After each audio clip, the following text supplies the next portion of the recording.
वार्ता में आप सभी का स्वागत है। एक अत्यंत महत्वपूर्ण मुद्दे पर अभी राहुल जी आपको संबोधित करेंगे। राहुल जी।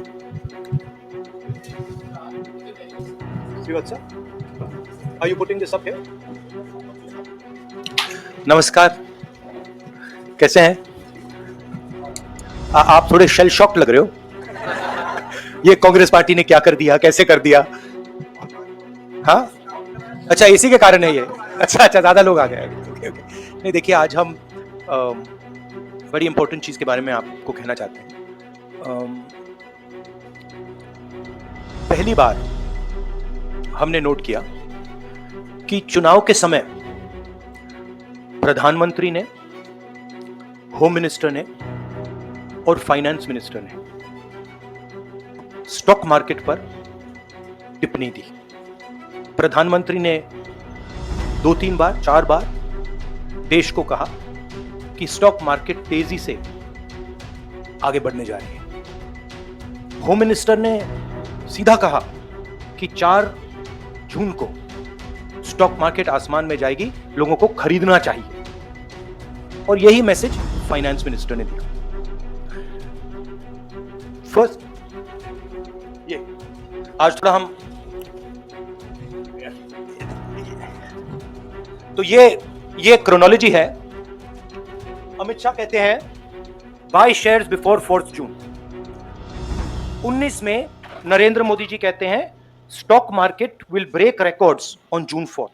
फिर 28 मई को रिपीट करते हैं। 1 जून मीडिया झूठे एग्जिट पोल रिलीज करती है। बीजेपी का ऑफिशियल जो इंटरनल सर्वे था वो उनको 220 सीट दे रहा था। तो ये इंफॉर्मेशन बीजेपी के लीडर्स के पास था। इंटेलिजेंस एजेंसीज ने 200 और 220 के बीच में सरकार को बताया था कि उनकी सीट्स आ रही है। 3 जून को स्टॉक मार्केट सारे रिकॉर्ड तोड़ देता है और 4 जून को खटाक से स्टॉक मार्केट अंडरग्राउंड चला जाता है। अगला स्लाइड दिखाई दे। ये देखिए, 31 मई massive stock activity, more than double what was there on 30th, more than double what was there on 29, 28। ये अनोमली देखिए। ये कौन लोग हैं? ये वो लोग हैं जो जानते हैं कि कोई ना कोई घपला हो रहा है। हजारों करोड़ रुपए यहां पे इन्वेस्ट हुए, फॉरेन इन्वेस्टर्स ने इन्वेस्ट किए हैं और उसके बाद 30 लाख करोड़ रुपए का लॉस होता है। किसका लॉस होता है? रिटेल इन्वेस्टर्स का लॉस होता है। तो ये जो आप देख रहे हैं, हिंदुस्तान की स्टॉक मार्केट की हिस्ट्री का सबसे बड़ा स्कैम है और इसके बारे में हम कुछ सवाल पूछना चाहते हैं। पहला सवाल, why did PM&HM give specific investment advice to the 5 crore families investing in the stock market? Is it their job to give investment advice? Second, why both interviews were given to the same media house owned by the same business group, which is also under SEBI investigation for manipulating stock market?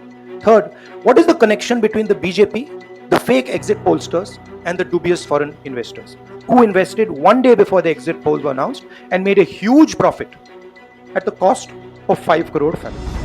We demand a JPC into this. We are absolutely convinced that this is a scam. Somebody has made thousands of crores of rupees at the cost of Indian retail investors, and the Prime Minister and the Home Minister have given an indication to buy. And this is a criminal act. So we demand today a joint parliamentary committee to investigate this. मैं हिंदी में बोल देता हूं। प्रधानमंत्री ने देश की जनता को इन्वेस्टमेंट एडवाइस क्यों दी और 5 करोड़ परिवारों को जो इन्वेस्ट करते हैं उनको प्रधानमंत्री ने, होम मिनिस्टर ने स्टॉक खरीदने का आदेश क्यों दिया? दूसरा, दोनों इंटरव्यूज जो किए गए थे वो अदानी जी के जो चैनल्स हैं उनको दिए गए थे, उन पर सेबी का इन्वेस्टिगेशन हो रहा है, तो उन चैनल्स का क्या रोल है, और बीजेपी के बीच में जो फेक एग्जिट पोलस्टर्स हैं और ये जो फॉरेन इन्वेस्टर्स हैं, इनके बीच में क्या कोई रिश्ता है, और अगर रिश्ता है तो क्या है। हम जेपीसी चाहते हैं, हम इन्वेस्टिगेशन चाहते हैं, और देश इसकी सच्चाई जानना चाहता है। धन्यवाद। शुक्रिया राहुल जी। साथियों, अभी अभी राहुल जी ने आपको स्पष्ट तरीके से क्रोनोलॉजी समझ लिया है। बार बार गृह मंत्री कहते थे अब क्रोनोलॉजी समझिए। आज राहुल जी ने देश को क्रोनोलॉजी समझाया है। इसके ऊपर अगर आपके सवाल हैं तो एक एक करके आप पूछेगा, एक एक करके। I haven't said the chronology in English, so I'll say the chronology in English. 13th May 2024, the Home Minister says, buy shares before 4th of June. This is a clear indication to retail investors and others to buy stock. 19th May, for the first time, and then repeatedly until the 28th May, the Prime Minister says that the stock market is going to break records on 4th June. Finally, on 1st June, completely fictitious exit polls are released. These investors are given a completely wrong impression. And on the 3rd of June, as we all know, the stock market breaks all records and then crashes on the 4th of June. Whoever has made money as the stock market rose and also as the stock market crashed. And we are interested in having a joint parliamentary committee, a JPC, to investigate the role of the Prime Minister, the role of the Home Minister, role of BJP members, and also those people who have done these fake exit polls. And finally, we want to understand who are the people, these foreign investors, who did these trades. So we want an investigation for that. शुक्रिया राहुल जी। हाँ संजय। राहुल जी, इससे पहले भी आपने Adani issue पे JPC पिछली लोकसभा में मांग की थी, तो क्या आप चाहेंगे कि ये इशू और हिंडनबर्ग इशू दोनों कंबाइन हो और दोनों की जांच हो? ये जो इशू है, this is a broader issue than just the Adani issue. It is connected to the Adani issue, but this is a much broader issue. This is directly the Prime Minister of India, Home Minister, who are privy to data on actual election results, who have IB reports, who have their own data, who are advising retail investors to buy stock on the 4th. This has never happened before. And by the way, the Prime Minister has never commented on stock market before this. This is the first time the Prime Minister has commented, very interestingly, and multiple times, one after the other, saying that stock market is going to boom, stock market is going to boom, stock market is going to boom. And at the same time, he has information that the exit polls are wrong. He has information that he knows what is going to happen because he has IB data and he also has his own party data. हाँ जी रवि। कई चैनलों ने मिलकर ये सब चीज किया है, जिस तरह से एग्जिट पोल करके लोगों को गुमराह किया है, जिस तरह से शेयर बाजार में सारा कुछ हुआ है। जी न्यूज ने भी इस मामले को उठाया है और बताया है, और आपके कहने का सीधा अर्थ है कि अडानी को इसका फायदा उठाने के लिए किया गया है? नहीं, मेरा कहने का ये अर्थ है कि उसमें अदानी इन्वॉल्व हो सकता है, मगर ये अदानी से बहुत बड़ी चीज है। इसमें बीजेपी के सबसे बड़े नेताओं ने कहा है, रिटेल इन्वेस्टर्स को मैसेज दिया है कि आपको स्टॉक खरीदना चाहिए। उनके पास इंफॉर्मेशन थी कि एग्जिट पोल्स गलत हैं, उनके पास इंफॉर्मेशन थी कि बीजेपी को फुल मेजॉरिटी नहीं मिलने वाली है, और वो जानते थे 3 जून को और 4 जून को क्या होने वाला है। कितने का 30 लाख करोड़ का नुकसान हुआ है। कितने का 30 लाख करोड़ रुपए का नुकसान हुआ है, और हजारों लाखों करोड़ रुपए का चुने हुए लोगों को फायदा हुआ है। और हम इंक्वायरी चाहते हैं प्रधानमंत्री पर, होम मिनिस्टर पर, जिन्होंने एग्जिट पोल किया उन पर, और ये जो फॉरेन इन्वेस्टर्स हैं उन पर। हाँ शमिन।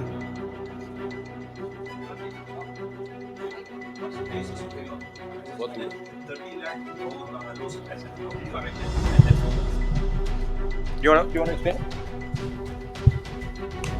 This is based on the value, market value of all the companies the day before the results came, and the market value of the stock market of all the companies at the end of the day on results. हाँ संजीव, एक minute Sanjeev. Rahul ji, you've talked about, are you alleging the involvement of the Prime Minister and the Home Minister? Yes. And whose money is it? Yes, Are you that, saying that it is what their I am saying. money? I am saying that people very high up in the BJP have carried out this scam. I am saying they had partners who carried out these exit polls. We would like to know if these exit polls were actually carried out, if people were actually sent out, and we'd also like to know the methodology of these polls. We'd like to understand who these investors are. We have some sense of who these investors are. So we are not just speaking out of the air. We are confident that if an investigation is done, interesting things will be revealed. And we think the Prime Minister and Home Minister are directly involved in this. हाँ सिद्धार्थ, जांच होनी चाहिए जिनके share बहुत up गए, जिनके सबसे ज्यादा शेयर खरीदे गए और इनके शेयर उसके बाद में बेचे भी गए, उन कंपनीज का भी को भी इस दायरे में आना चाहिए, आपको लगता है? हमारा कहना है कि यहाँ पे बड़ा क्लियर है कि स्कैम हुआ है। प्रधानमंत्री ने डायरेक्टली कहा है, होम मिनिस्टर ने डायरेक्टली कहा है, इंडिकेट किया है जनता को कि स्टॉक मार्केट ऊपर जाएगी। होम मिनिस्टर ने तो साफ कह दिया कि खरीदना चाहिए। और जब प्राइम मिनिस्टर और होम मिनिस्टर और फाइनेंस मिनिस्टर ऐसी बात करते हैं तो उसका रिएक्शन आता है, लोग उसको बिलीव करते हैं। तो बिल्कुल क्लियर है कि इन तीन लोगों ने कहा है। यह भी क्लियर है कि इनको मालूम था कि रिजल्ट 400 का नहीं है, 300 का भी नहीं है। तो ये हम पता लगाना चाहते हैं, उसमें आप जो कह रहे हो वो भी शामिल है। राहुल जी, ब्रह्म प्रकाश दुबे, इंडिया डेली लाइव से। मेरा सवाल यह है कि जो आपने बताया इतना बड़ा स्कैम है, पहले भी आपने कई मामले उठाए हैं, जेपीसी की मांग पहले नहीं मांगी गई है, तो क्या आपने कहा ये आपराधिक मामला है, क्या कोर्ट में जाएंगे या पुलिस में शिकायत दर्ज करेंगे, क्योंकि आप कह रहे हैं बहुत बड़ा घोटाला है ये? नहीं भैया, मैंने अभी आपको बोला हम जेपीसी डिमांड कर रहे हैं, इन्वेस्टिगेशन डिमांड। अगर नहीं मांगते तो पुलिस में, कोर्ट में जाएंगे? जो भी करना है करेंगे, बट हम आपको ये इन्फॉर्मेशन दे रहे हैं कि ये जो हुआ है ये नॉर्मल चीज नहीं है। इसमें प्रधानमंत्री ने इंडिकेशन दिया है, होम मिनिस्टर ने इंडिकेशन दिया है, फाइनेंस मिनिस्टर ने इंडिकेशन दिया है, अदानी जी के चैनल्स के थ्रू इंटरव्यूज किए हैं, और फाइनली लोगों ने इन्वेस्ट किया है, लोगों ने फाइनेंशियल एक्शन लिया है, कंपनीज ने शेयर खरीदे हैं। इसी विषय पर, एक मिनट, इसी विषय पर, इस स्टॉक मार्केट घोटाले पर ही हम सवाल ले रहे हैं। मौसमी, इसी विषय पर कीजिएगा बस। एक मिनट, आ रहा हूँ। राहुल जी, क्या आ रहा हूँ। राहुल जी, हम लोग ने पहले भी देखा है कि आप लोग ने कई बारी जब सेशन होता है तो सत्ता पक्ष और विपक्ष आमने सामने होता है, जेपीसी की मांग होती है और सेशन पे सेशन वॉश आउट हो जाते हैं और जनता का पैसा वेस्ट होता है। तो क्या आपको ये तो बीजेपी की लाइन है। तो क्या नहीं, मतलब जनता का पैसा के सेशन वाटर, आप ऐसी टी शर्ट ले लो ना, एक मैं आपको दे दूंगा, उनका वो सिंबल दे दूंगा आपको, ये उनकी लाइन है। सवाल आपको पसंद नहीं आए वो अलग बात है, पर आपको नहीं, सवाल मुझे बहुत पसंद आ रहा है। इस तरह से उंगली उठाने की जरूरत नहीं। आप बहुत अच्छा लग रहा है, बोलिए। बीजेपी का बैच पहनने की आप सवाल जरूरत पूछिए ना। नहीं, आपको भी जयराम साहब ये बोलना चाहिए, सवाल गलत बात है। सवाल पूछिए। मेरा बस ये सवाल था कि जेपीसी की मांग पे कई बारी कामकाज ठप हो जाता है, तो क्या आपको लगता है कोई और भी राह आप लोग सड़क की राह इख्तियार कर सकते हैं, क्योंकि ये आम आदमी का पैसा है? हम जनता को एक रियलिटी बता रहे हैं कि यहाँ पे क्लियरली एक स्कैम हुआ है। यहाँ पे प्राइम मिनिस्टर ने इंडिकेट किया है, यहाँ पे होम मिनिस्टर ने इंडिकेट किया है, यहाँ पे फाइनेंस मिनिस्टर ने इंडिकेट किया है। नॉर्मली बीजेपी की ये पोजीशन होती है कि जब भी हम कोई मुद्दा उठाते हैं तो हम पार्लियामेंट का टाइम वेस्ट कर रहे हैं। वही पोजीशन आपने अपनाई है, इसलिए मैंने आपसे कहा कि देखिए आप बीजेपी की पोजीशन ले रही हैं। रियलिटी ये है कि हम जेपीसी करवाएंगे। अब ऑपोजिशन में बहुत ज्यादा ताकत है, बहुत ज्यादा स्ट्रेंथ है, और पूरा जो पार्लियामेंट की सिचुएशन है वो बदल गई है।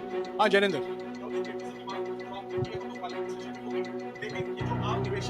देश भर के जिनका 30 लाख करोड़ डूबा है, उनमें कर्नाटक के, तेलंगाना के, हिमाचल के 3 लोगों के, तीनों राज्यों में आपकी सरकार है। क्या राज्य की जो जांच एजेंसी है उसके जरिए आप जो उन राज्यों के निवेशकों का कम से कम पैसा डूबा है, ये जो पूरे नेक्सस की बात आप कर रहे हैं, गुमराह करने की बात कर रहे हैं, क्या वहां से कोई कार्रवाई की उम्मीद कर सकते हैं? सोचा जा सकता है, बट ऐसी चीज के लिए शायद जेपीसी सही औजार होगा।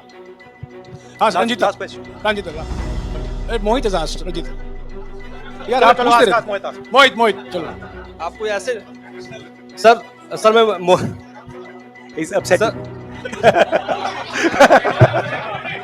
सर मैं मोहित आपने चमक कर पूछ लीजिए। सर मैं मोहित हूँ न्यूज नेशन से। नहीं सर, जानता सर लगातार पिछली घोटालों में भी आपने जेपीसी की बात की थी, आपने हर जांच की बात की और ये एक बड़ा घोटाला सामने आया, इसमें भी आप जेपीसी की मांग कर रहे हैं। कितनी उम्मीद है कि लोग जेपीसी की ये लागू करेंगे?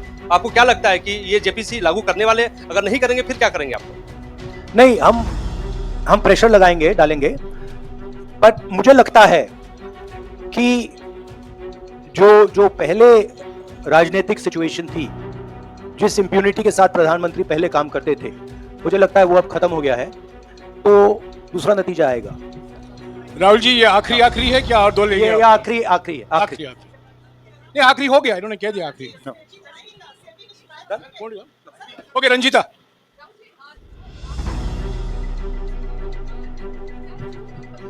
हमेशा लेते रहे हैं चुनावी जो रैलियां रही हैं उसमें भी और उसके बाद भी, क्या आप कहना चाहते हैं कि सरकार ने मदद की है उन उद्योगपतियों को और अमीर बनाने में? नहीं, मैं कह रहा हूं, मैं सिर्फ सरकार की बात नहीं कर रहा हूं, मैं दो इंडिविजुअल्स की बात कर रहा हूं। प्रधानमंत्री ने और हिंदुस्तान के सब रिटेल इन्वेस्टर्स जिनको नुकसान हुआ है, मैं आपसे बोल रहा हूं, आपको यह बात समझ आ जाएगी। आपका पैसा गया है, आपकी कमाई गई है, आपको नुकसान हुआ है, और इसमें करोड़ों युवा हैं जो ईमानदार हैं। तो नरेंद्र मोदी जी ने, अमित शाह जी ने आपको मैसेज दिया कि 4 तारीख को स्टॉक मार्केट आसमान छुएगी, और आपने उन पर भरोसा किया। मगर सच्चाई यह थी कि नरेंद्र मोदी को मालूम था कि 4 जून को स्टॉक मार्केट आसमान नहीं छुएगी। 4 जून को स्टॉक मार्केट का जबरदस्त नुकसान होने जा रहा है, क्योंकि उनके पास इंटेलिजेंस की रिपोर्ट थी और बीजेपी का जो इंटरनल असेसमेंट था 220 सीट का, वो उनके हाथ में था। तो मेरा ये सवाल है, और मैं आपसे इन्वेस्टर से कहना चाहता हूं कि आपको जो चोट पहुंची है, जो आपको दर्द हुआ है, वो चोट नरेंद्र मोदी जी और अमित शाह के बयान ने आपको पहुंचाई है। और हजारों करोड़ रुपए किसी ना किसी ने चोरी की है, वो आपके जेब से गए हैं, रिटेल इन्वेस्टर्स के जेब से गए हैं। तो मैं चाहता हूं, आपके लिए बोल रहा हूं, मैं आपके लिए बोल रहा हूं कि इन्वेस्टिगेशन होना चाहिए, पता लगाना चाहिए कि प्रधानमंत्री जी ने, होम मिनिस्टर ने आपको ये गलत इंफॉर्मेशन क्यों दी, और ये कौन लोग हैं, इन्वेस्टर्स जो हैं, फॉरेन इन्वेस्टर्स हैं, जिन्होंने इस दिन फायदा उठाया। ये देखिए ग्राफ है, ये रेड चार्ट जो है, इसको देख लीजिए। ये नॉर्मल ट्रेडिंग है, ये नॉर्मल ट्रेडिंग है, ये ग्रे वाली नॉर्मल ट्रेडिंग है, और ये जो ट्रेडिंग है, ये अबनॉर्मल ट्रेडिंग है, ये 2-3 गुना है, और फिर ये हुआ है नुकसान। तो ये नरेंद्र मोदी जी और अमित शाह से मैं पूछ रहा हूं कि आप में इसमें आपका क्या रोल था, और रिटेल इन्वेस्टर्स के लिए पूछ रहा हूं, आपकी मदद करने के लिए पूछ रहा हूं, और इन्वेस्टिगेशन होगा तो आपके लिए होगा। धन्यवाद, शुक्रिया।